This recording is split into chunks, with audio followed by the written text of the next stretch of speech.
Liz Chica, ito na ba ang katotohanan na nais nating malaman sa Dondal sa 7 taon nilang pagsasama?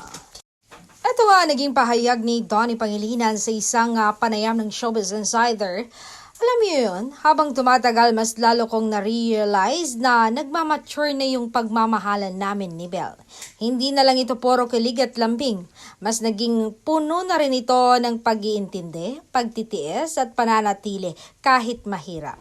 At kahit hindi madali ang sitwasyon namin ngayon, mas naging sigurado ako kay Belle na siya pa rin ang taong gusto kong hintayin. Siguro ganito talaga kapag nagmahal ka ng totoo, hindi sumusuko sa anumang intriga, sa anumang problema, kundi mas lalong tumitibay habang lumilipas ang panahon.